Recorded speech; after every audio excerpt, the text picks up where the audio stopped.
everyone, my name is Dana, this is my dog Gunner, and today I'm going to be telling you about some scary stories that I have had with Gunner being involved. So a lot of these happened back when I was living at the hotel, but the last one, which in my opinion was the scariest, actually happened once I started living in this rental. So yeah, I'll start off with the ones that were like kind of funny scary, and then the last two will be like scary. So the first one was when I was walking my dog in the town that is a unfamiliar town to me, whereas the town that I'm renting in is the town I've lived in for basically my entire life. So even though it's not the same house, I still know the town very well. So I was taking him for a walk, and I don't know where the dogs are, whereas here I know where the dogs are. So out of nowhere, there's just barking that's coming right from above us, and both of us like pooped our pants because it just happened out of nowhere. And I look up, and like maybe in between 5 to 10 feet, there's a dog on the balcony right above us. Gunner's like so concerned and scared because he's never had a dog be right above him barking at him, and he didn't know where the dog was. So it was a very good training experience, but then towards the end it looked like the dog was gonna like jump off the balcony to get us, but the owner like came and got it before that happened. But oh my goodness, that was kind of scary. The next one, this one is more funny, but I was scared. So I have not had many encounters with law enforcement. The only time I've ever been pulled over was because I did not know my license plate light was off, and they were just like letting me know that I needed a replacement. And during that time, I was pooping my pants.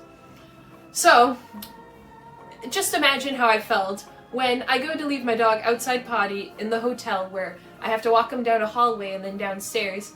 And as I start walking, there's a group of police officers walking a lady out of the hotel.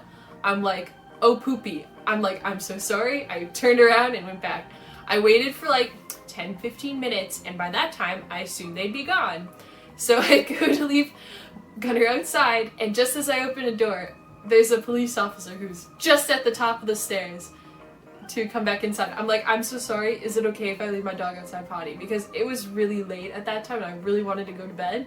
And he was like, oh no, yeah, you're fine. So I assumed, he was the last one there, he just was gonna like let everyone know what happened. No. I walk down the stairs, and I see in the parking lot, there's like 3 police cruisers. Gunner's pumped. He's so excited. He thinks he gets to go for a ride. He's wanting to like sniff all the cars. He loves going for a ride. So typically he has very good leash manners, but we were walking like right next to the police cruisers because the driveway and parking lot was not very big, and I had to like kind of squeeze through to get to like a grassy area where he'd actually go to the bathroom. So the first time when we walked to go to the bathroom, he was fine because he was on the opposite side, and I'm just like, don't look, mind your own business, don't look, mind your own business. I felt so guilty. But then on the way back, Gunner was in between me and the police cruisers. So he's sniffing at all of them, so pumped. He doesn't jump up or anything. He's very good about that. But just wagging his tail, delighted, happy, and he really wanted to go for a ride.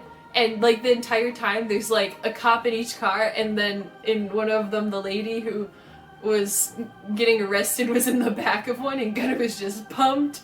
I'm like, Gunner, come on, let's go. Gunner, mind your own business. And as we're walking up the stairs, the police officer who said it was fine for me to leave him outside potty greeted us at the door. Gunner was so pumped, wanted to say hi. I'm like, I'm so sorry. He's like, no, you're fine. Your dog's so pretty. But I was just pooping my pants the entire time. That was something. But then the next story that I have, this one was more panicking, if that makes sense. Like, it all happened very quickly. So basically, the hotel that we stayed in was very dog friendly, and it wasn't an uncommon occurrence for most people to just have their dogs off leash when we were in the hotel. I always kept Gunner on a leash for obvious reasons. He's in training, and also he looks kind of scary and doesn't like kids, so but anyways, I was leaving him outside potty, and from the laundry room, a German Shepherd fluffy German Shepherd, not like the normal one, like really fluffy long hair, which made it look even bigger, comes snarling, barking, charging at us. It was like in the middle of the week, so I'm sure the dog's owner just assumed they were like the only ones there. You know, they probably didn't know that me and my family were literally living there for like 6 months. So I was able to put Gunner behind me and like go like this and keep the German Shepherd far enough away where it couldn't get to Gunner, and it was still far enough from me, because I was just watching the dog whisperer, and I don't agree with everything Cesar Millan does, but I really like his statements about calm, assertive energy. So I was in a real calm, assertive mindset, and I was like, you know, it was really good. So it stopped before it even got to me, but it was still growling and snarling. Gunner was so good, because if I am being charged by a person yelling and screaming at me, I would probably get a little defensive too. So, I mean, his fur was raised, but he didn't growl. He cried a little bit, but I would cry a little bit too. So, you know, in that circumstance, what he did was very understandable. But, anyways, the owner finally came and got the dog, and she's like, I'm so sorry, I'm so sorry. I'm like, no, it's fine, because nothing happened, you know? And I went on with my day, but by the time I walked down the stairs and realized what could have happened, I was like shaking.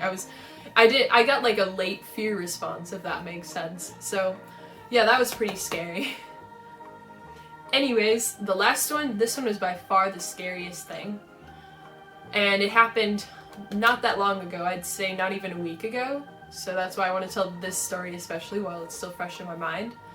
But basically, I have been really practicing with Gunner to focus on me while we're walking. He can go where he watches me, like stares at me while he's walking forward for like 30 seconds, and he'll stop and look at where we're going, and then he'll resume looking at me for 30 seconds. And I've been really rewarding him. But basically, because of that, I have to watch and make sure that he is looking at me when I reward him.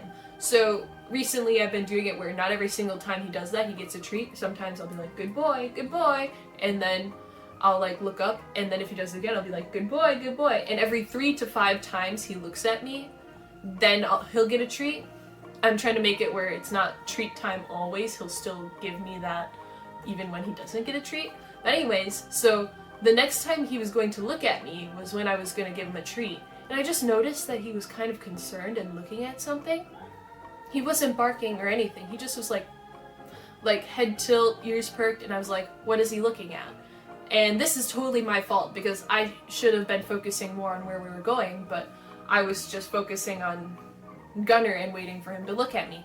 So I look up, and not even like 25 feet away from us, there's a pit bull looking dog, like more pit bull looking than him, buffer, like probably would weigh at least Gunner's weight and a half, like bigger head, just creeping towards us. And she looked like she just had puppies, so I'm assuming she was just rescued. And where she was, I couldn't see that she was on a long leash, so I thought she was just loose, and I was like, holy balls, this is not good. So I'm like trying to get myself in between her and Gunner, and then she charges at us, and I'm like, and I like kind of run. I had to go on the road because the sidewalk where I was on was probably about this wide. The sidewalk was not wide, and then there's this little tiny grassy patch about this wide. There's not a lot of room for me to get away, so I had to go on the road with Gunner. And then I noticed that it was on a long leash that went all the way up to the sidewalk. Like, she could reach her head onto the sidewalk. And first of all, if you are watching this and you do this with your dog, don't do this with your dog, okay? Do it in like your backyard where there aren't people walking by. And if you do have your dog on a long leash, at least don't make it that they can go to the sidewalk. So, by the time I'm scooting my butt and Gunner's freaking out, like panicking, not like freaking out towards her, but going, crying, I'm scooting, running to get away from that dog, because it could have easily, like if I stayed on the sidewalk, it would have happily bitten me or Gunner, like 100% happily. Fur was raised, it was snarling, it was 100% in attack mode. And then after I finally get away from it, then the owner decides to just yell at it. I'm like, okay, first of all, don't do that. And second of all, pit bulls already have a bad enough reputation as it is. And if an incident would happen with that dog, all you're doing is adding to it. Like, okay, I get it, maybe it was a rescue, but like, how can you do that with the dog you just got? You don't even know it. It's not going to be like your golden retriever Sasha, who you've had your entire life, like since a puppy. It's a high drive dog, a smart dog that will do its own thing if you give it the opportunity to. So, lesson for all you people watching, don't do what they did. And I was shaking really bad, and Gunner, he was still a little shaken by the time we got to the corner. So I just had to like stay there for a little while because I didn't want to end our training on like a bad note, and also it was kind of my fault because I panicked, so but anyways, I basically just waited until I calmed down and got rid of all that negative energy that dog gave me. And then I resumed it where for a little while he got a treat every single time he looked at me. And then before we knew it, he was back on track where he was doing perfectly fine. But yeah, I mean, I might have some more scary stories because the person who lives on the other side, we're on one corner, and the person who lives on the other corner has a German Shepherd who he leaves out off leash. And I've seen it chase cats, and it's tried to creep towards us, but he's corrected it so far, like when I leave Gunner outside potty. And it's literally an aggressive dog because he has signs all over his house that goes, "Cross the line, your ass is mine, beware of dog." So, I mean, I'm just, you know, maybe there'll be another scary story that happens soon if I don't get mauled by it and I live to tell the tale. But anyways, if you have any takeaways from this video, is if you get a rescue dog, wait until you know the dog before you do things with it that involve you not being around it. And also, if you're in town, the rule is keep your dog on a leash. So maybe keep your dog on a leash, especially if you're in a front yard. If you have like, you know, a backyard where it's like kind of, you know, fenced in, that's a different story. But even then, you know your dog. But yeah, so Gunner throughout all of these has been a saint, and I've gotten a little bit better. I mean, the pit bull one I didn't handle very well, but the German Shepherd one I handled very well. German Shepherds don't like Gunner. He's been attacked by so many, like, well, not attacked, but they tried to. So, I love the breed though. I'd like to get one in the future, but they just don't like Gunner. I think it's because he's very insecure and they don't like that. But yeah, thank you for watching this video, and I will see you in the next one, and please consider liking and subscribing. Bye!